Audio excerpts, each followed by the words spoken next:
First lecture आहे जे मी shoot करत आहे. याच्या आधी कधी शूट केलं नव्हतं. ज्या टायमाला लेक्चर संपल चॅट मध्ये सांगा नेमकं काय काय प्रॉब्लेम येत आहे. तर आज आपण डिस्कस करणार आहोत इलास्टिसिटी बद्दल. तर चॅप्टर थोडा क्विकली घेऊया. जे डाऊट असतील ते चॅट मध्ये नंतर डिस्कस करूयात. जरी डाऊट बाकी राहिले तर ते कॉलवर डिस्कस होतील. तर इलास्टिसिटी मध्ये समजा एखादा फोर्स आहे, आपल्याला एखादा ऑब्जेक्ट घेतला, त्या ऑब्जेक्टवर समजा मी फोर्स लावत आहे. हे फोर्स लावल्यानंतर याच्या शेप आणि साईज मध्ये काहीतरी चेंजेस येतात. तर ह्या शेप आणि साईज मध्ये किंवा दोघांमध्ये जे चेंजेस येतात याला म्हणतो आपण डिफॉर्मेशन. तो डिफॉर्मेशन की क्या डेफिनेशन बनी?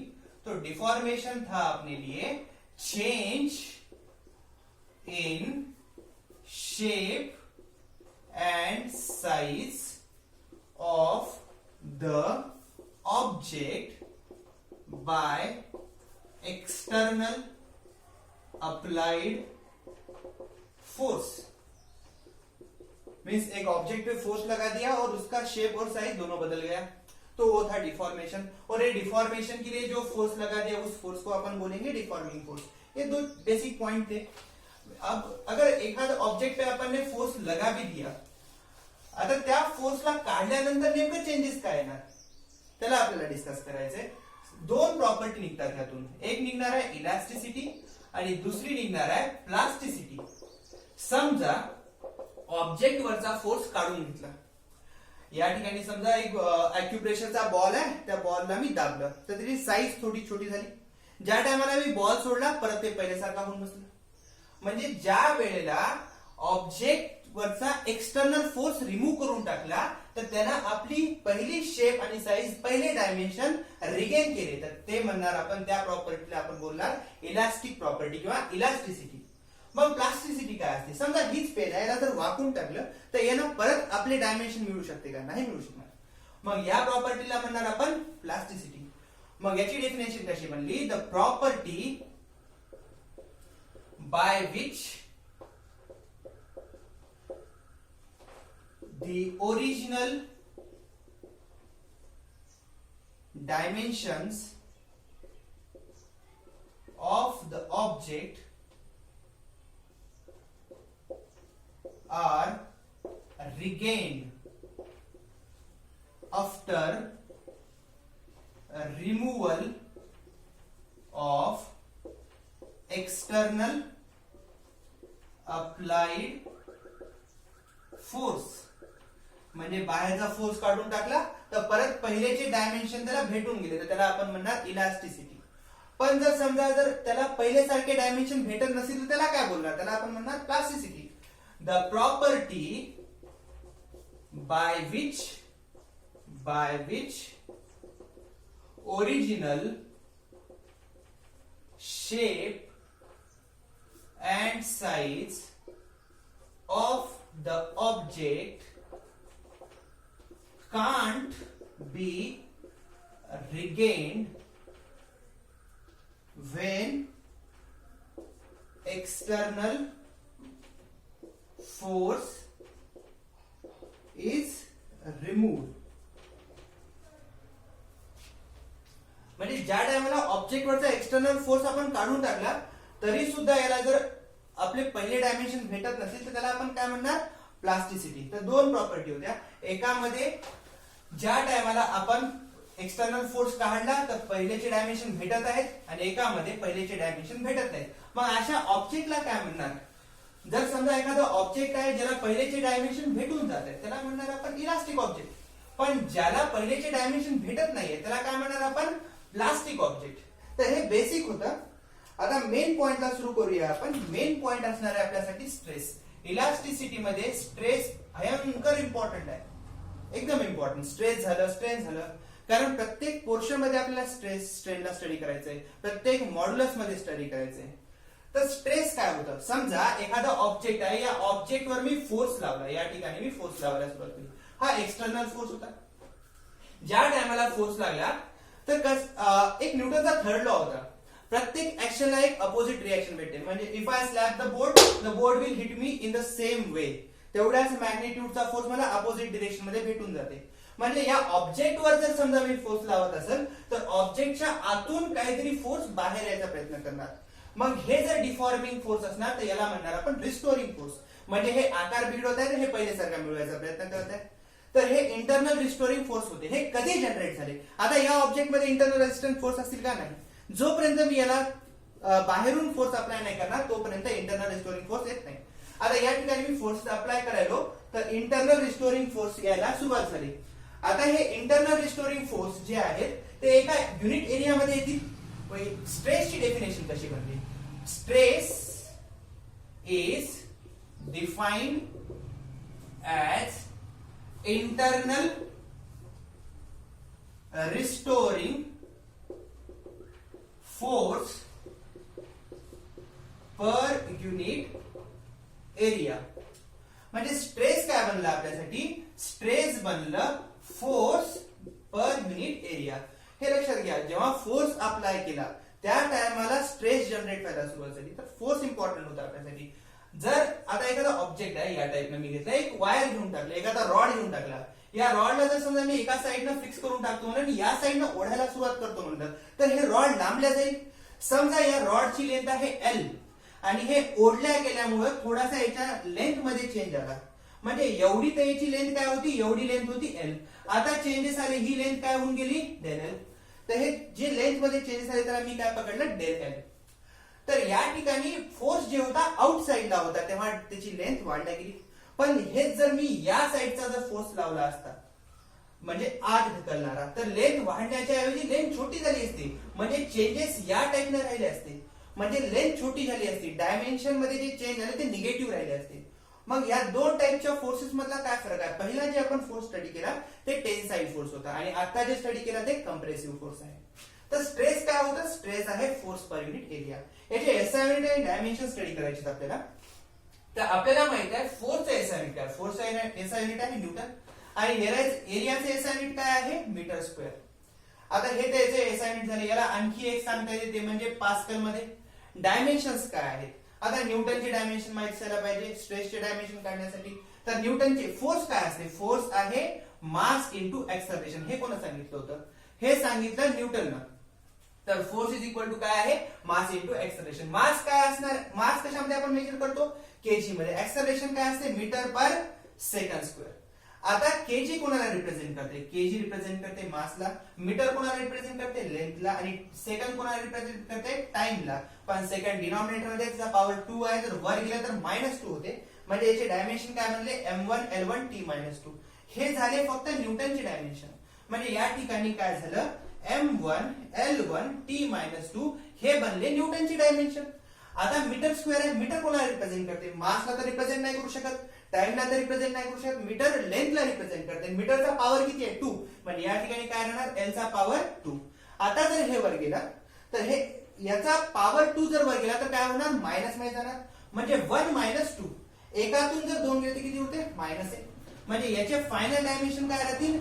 m1 l -1 t -2. याला तुम्ही l -1 m1 t -2 चेंज करून लिहू शकता. तर हे झाले स्ट्रेसचे डायमेन्शन. स्ट्रेस इम्पॉर्टंट आहे आपल्यासाठी तर आपण साईडला लिहून घेऊया. या ठिकाणी स्ट्रेस काय भेटला आपल्याला? स्ट्रेस मिळालं फोर्स पर युनिट एरिया. याचा एसआय युनिट काय भेटला आपल्याला? एसआय युनिट कळालं न्यूटन पर मीटर स्क्वेअर. आणि डायमेन्शन काय कळाले? डायमेन्शन्स आहेत आपल्यासाठी m1 l -1 t -2. हे 3 पॉइंट इम्पॉर्टंट होते. आता या ठिकाणी 2 गोष्टी डिस्कस करू शकतो आपण. वायरच्या केसमध्ये बघतो तर वायरला ज्या टायमाला ओढल्या गेलं वायरची लेंथ वाढल्या गेली म्हणजे ते स्ट्रेस कोणता झाला? तर ते टेन्साइल स्ट्रेस झाला.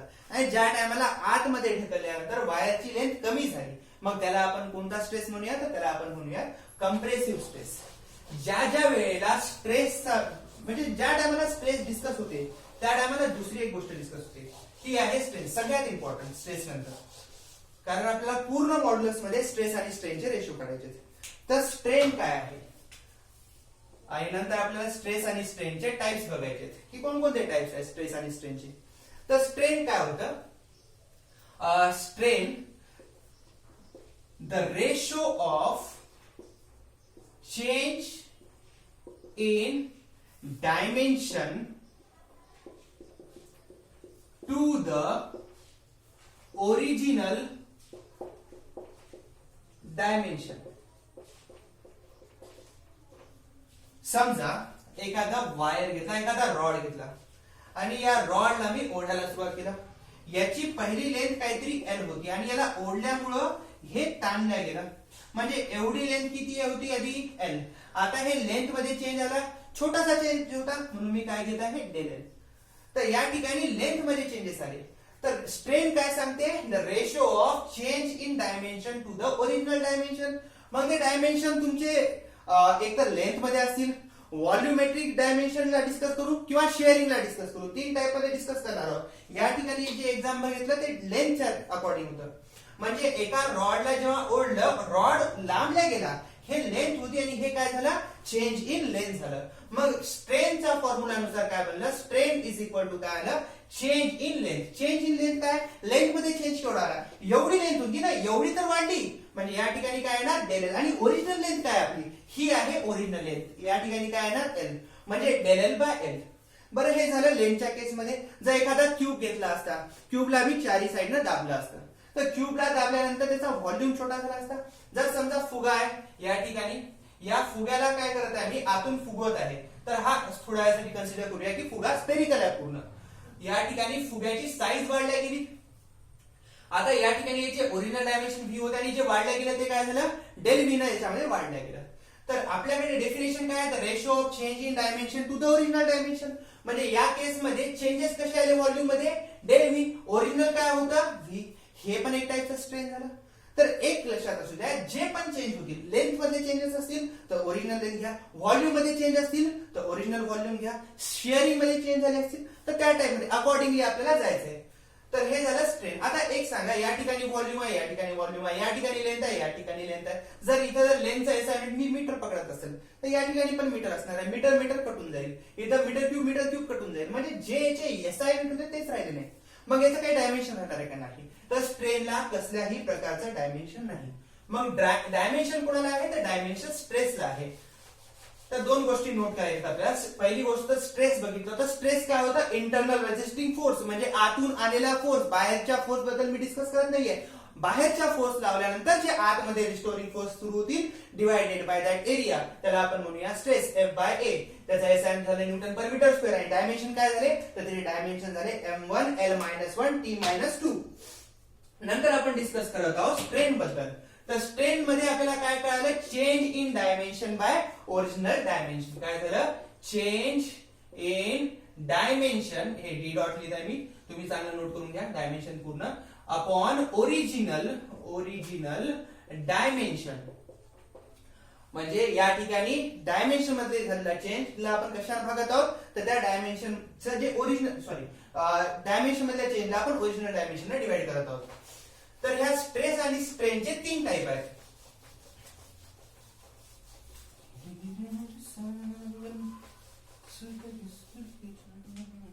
हा, तर स्ट्रेस किती टाइपचा आहे आणि स्ट्रेन किती टाइपचे आहे. तर पहिला स्ट्रेसचा टाइप आहे टेन्साईल स्ट्रेस. आणि टेन्साईल स्ट्रेस सोबत आपल्याला दुसरी गोष्ट स्टडी करायची, ती आहे टेन्साईल स्ट्रेन. आता टेन्साईल स्ट्रेस किंवा टेन्साईल स्ट्रेन काय असते. आताच आपण एखादा रॉड घेतला होता, या रॉडला आपण काय केलं, एका साईडनं फिक्स केलं, दुसऱ्या साईडनं ओढले किंवा दोन्ही साईडनं ओढायला सुरुवात करा, काय हरकत नाही, दोन्ही साईडला ओढा. आता या ठिकाणी दोन्ही साईडला ओढताय किंवा दोन्ही साईडनं त्याला आतमध्ये पुश करा, काय हरकत नाही, कोणताही फोर्स लावू शकता. जर ओढला तर टेन्साईल होऊन जाणार, आतमध्ये ढकललं तर कम्प्रेशन होऊन जाईल. या ठिकाणी काय करत आहोत आपण, दोन्ही साईडला फोर्स लावला आणि दोघांची डायरेक्शन अपोजिट, म्हणजे डायरेक्शन अपोजिट आहे पण याचं मॅग्निट्यूड सारखं असणार आहे. म्हणजे मॅग्निट्यूड इक्वल आहे पण डायरेक्शन अपोजिट राहणार. आणि याला जर आउटवर्ड डायरेक्शन मध्ये घेतो म्हणलं तर हे वायर लांबल्या जाणार. ते जर इनवर्ड डायरेक्शन मध्ये देतो म्हणलं तर हे वायर काय होईल, आतमध्ये छोटं होऊन जाईल. तर टेन्साईल स्ट्रेस, कोणताही स्ट्रेस असू द्या, कोणताही, मग ते टेन्साईल असू द्या, व्हॉल्युमेट्रिक असू द्या, शेअरिंग असू द्या, कधी जरी स्ट्रेसचं नाव आलं तर फोर्स पर युनिट एरियाच राहील.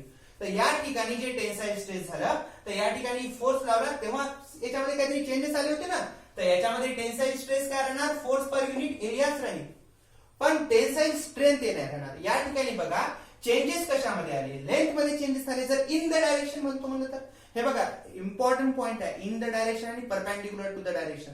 या ठिकाणी लिनियर स्ट्रेंथ बद्दल डिस्कस करत आहोत, लॅटरल स्ट्रेंथ क्लास या टॉपिकच्या एंडला डिस्कस करणार आहोत.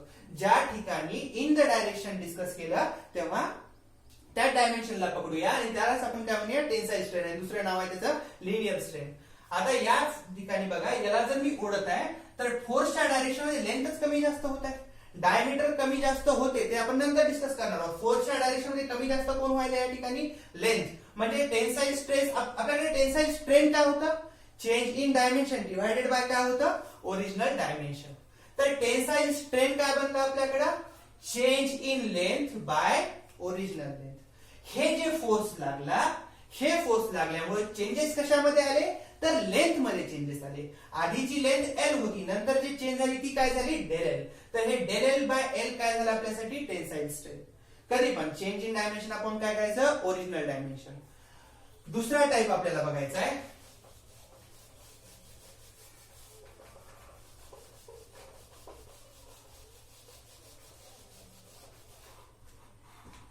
दुसरा टाइप आहे आपल्यासाठी व्हॉल्यूमेट्रिक स्ट्रेस. आणि त्याच्याच अकॉर्डिंगली आपल्याला स्टडी करायचंय व्हॉल्यूमेट्रिक किंवा व्हॉल्यूम स्ट्रेन होऊ शकतात. Volumetric strain, volume stress, volume strain म्हणा, काय हरकत नाही. तर हे व्हॉल्यूम स्ट्रेस, व्हॉल्यूम स्ट्रेन काय होतं, एक बलून घेतला, या बलूनला आपण चारही साईडनं फोर्स लागला, सगळ्या दिशेनं फोर्स लागला. एखादी सबमरीन समुद्रात जाते, सगळीकडून प्रेशर भेटते. एखादा फुगा आहे, आतून हवा मारतो, सगळीकडून हवा लागणार आहे की एका साईडलाच हवा निघून जाईल, सगळीकडे जाणार ना. तर या ठिकाणी जेव्हा आतून काहीतरी चेंजेस होतात, याच्या व्हॉल्यूम मध्ये जे चेंजेस होतात, तेव्हा आपण काय स्टडी करतो, व्हॉल्यूमेट्रिक स्ट्रेस स्टडी करतो. परत मी म्हणलं, जेव्हा जेव्हा स्ट्रेस येईल, स्ट्रेसचा फॉर्म्युला एकच, काय असणार, फोर्स पर युनिट एरिया. मग ते टेन्साईल असू द्या, कंप्रेसिव्ह असू द्या, व्हॉल्यूमेट्रिक असू द्या, शेअरिंग असू द्या, जिथं जिथं स्ट्रेस आलं तर फोर्स पर युनिट एरियाच पकडायचं. पण फोर्स पर युनिट एरिया केमिस्ट्रीमध्ये कुठेतरी थर्मोडायनामिक्स मध्ये स्टडी केलं होतं. थर्मोडायनामिक्स मध्ये आपण बघितलं, फोर्स पर युनिट एरियाला आपण काय म्हणतो, तर आपण म्हणतो फोर्स पर युनिट एरियाला प्रेशर. एवढं लक्षात घ्या. तर एक तर कळालं की व्हॉल्यूमेट्रिक स्ट्रेस काय होता आपल्यासाठी, व्हॉल्यूमेट्रिक स्ट्रेस आहे force per unit area. Volumetric strain काय आहे, ज्या टायमाला याच्यावर फोर्स लावला तर याचं व्हॉल्यूम चेंज झालं. याचं ओरिजिनल व्हॉल्यूम समजा व्ही आहे, आतमध्ये जे चेंज झालं समजा हे आहे डेल व्ही. तर व्हॉल्यूमेट्रिक स्ट्रेन काय, याच्यामध्ये चेंज कशात आला, व्हॉल्यूम मध्ये. किती आला, डेल व्ही डिवायडेड बाय काय करायचंय, ओरिजिनल व्हॉल्यूम. ओरिजिनल व्हॉल्यूम काय आहे, व्ही. तर व्हॉल्यूमेट्रिक स्ट्रेन काय बनलं आपल्यासाठी, डेल व्ही बाय व्ही. परत एक इम्पॉर्टंट गोष्ट, डेल व्ही आणि व्ही दोन्ही सारख्या क्वांटिटी आहेत. सारख्या क्वांटिटीला एकमेकांना जर डिवाइड करतो म्हणलं तर त्याचे एसआय युनिट डायमेन्शन काही राहत नाही. तिसरा टाइप आहे आपल्यासाठी शेअरिंगचा. शेअरिंग मध्ये काय असते नेमकं, तर शेअरिंग मध्ये आपण बेस फिक्स करणार आहोत आणि एका साईडला फोर्स लावणार आहोत. या टाइपनं समजा याचा मी एक ऑब्जेक्ट घेतला या टाइपचा, याचा आपण खालून बेस फिक्स करून टाकूया आणि याच्या एका साईडनं फोर्स लावायला सुरुवात करूया. या साईडनं फोर्स लावला आपण, जेव्हा फोर्स लावला तर हे ऑब्जेक्ट सरकायला सुरुवात होईल, म्हणजे वरून ते सरकल्या गेलं, कारण खाली तर फिक्स आहे. जर खाली फिक्स केलं तर ऑब्जेक्ट समोर समोर गेला असता. ज्या टायमाला याला या साईडनं फोर्स लावला तर याच्या ठिकाणी हे जे नवीन लेंथ आहे आणि जी पहिली लेंथ होती याच्यामध्ये अँगल तयार होते. आणि आपल्याला माहिती आहे टॅन थिटा काय असते, टॅन थिटा असते opposite side divided bye adjacent side. याला लक्षात कसं करायचं हे लक्षात घ्या. पहिला पॉइंट आहे सोही, दुसरा आहे काही, तिसरा आहे टोप्पा. याच्यावर लक्षात ठेवा. सोही S stand for sine theta. तर साइन थिटा काय राहील आपल्यासाठी, आपल्यासाठी साइन थिटा राहणार आहे. O stand for opposite, opposite side divided by H Y stand for hypotenuse. काही C stand for cos theta. A stands for adjacent side divided by HY stands for hypotenuse. Toppa. T stands for tan theta. Here OPP stands for opposite and this A stands for adjacent. तर या टाइपने मी याला लक्षात ठेवतो. तर tan theta काय, opposite side by adjacent side. आता हे length, आता हे क्यूब आहे ना, याची ही साइड सगळी सारखी असणार आहे. पण इकडे जेव्हा फोर्स लावला तर याच्या लेंथ मध्ये काहीतरी चेंजेस आले ना. हे चेंजेस जर आपण पकडूया की समजा लेंथ डेल एल एवढ्या लेंथनं सरकल्या गेली, पण याची या साईडची लेंथ किती होती, तर या साईडला लेंथ किती आहे, एल. आणि आपल्याला माहित आहे स्ट्रेन म्हणजे काय, तर change in dimension divided by original dimension. मग टेन्साईल स्ट्रेन काय राहणार, तर सॉरी टेन्साईल स्ट्रेन नाही, शेअरिंग स्ट्रेन डिस्कस करत आहोत आपण. तर शेअरिंग स्ट्रेन काय राहणार, तर शेअरिंग स्ट्रेन बनते आपल्या या ठिकाणी del L divided by L. मग हे डेल एल काय आहे नेमकं, तर हे जे डिस्प्लेसमेंट झालं या डिस्प्लेसमेंटला आपण म्हणतो lateral displacement. Lateral displacement bye original dimension. तर हे झालं आपलं शेअरिंग स्ट्रेन. आता हे डेल एल बाय एल, ह्या थिटाची ही अपोजिट साइड आहे, ही ऍडजसंट साइड आहे. म्हणजे या डेल एल बाय एल ला मी टॅन थिटा लिहू शकतो. आणि आपल्याला माहिती आहे जर थिटा खूपच छोटा असेल तर टॅन थिटाला आपण थिटा लिहिता येते. तर थिटा इज इक्वल टू काय भेटते आपल्याला, डेल एल बाय एल. मग या थिटाला आपण म्हणणार शेअरिंग अँगल. म्हणजे 3 टाइप स्टडी केले आपण. सगळ्यात पहिले आपण बघितलं टेन्साईल स्ट्रेस. टेन्साईल स्ट्रेन म्हणजे ज्या ठिकाणी लेंथ मध्ये चेंजेस येतात तेव्हा टेन्साईल स्ट्रेस असणार. नंतर बघितलं व्हॉल्यूमेट्रिक स्ट्रेस. व्हॉल्यूमेट्रिक स्ट्रेन जेव्हा व्हॉल्यूम मध्ये चेंजेस येतात त्याला आपण काय म्हणलं, व्हॉल्यूमेट्रिक स्ट्रेस म्हणून तिथे डिफाइन केलं. आणि व्हॉल्यूमेट्रिक स्ट्रेन डिफाइन केलं. ज्या ठिकाणी आपण शेअरिंग केली, एका ठिकाणी फिक्स करून टाकलं, वरच्या साईडला फोर्स लावला, तर त्या ठिकाणी आपण काय म्हणलं त्याला शेअरिंग. तर या ठिकाणी शेअरिंग स्ट्रेस काय राहणार, शेअरिंग स्ट्रेस ज्या ठिकाणी स्ट्रेस येईल त्या ठिकाणी स्ट्रेस हा फोर्स पर युनिट एरियाच राहणार आहे, त्याला प्रेशर म्हणता येते.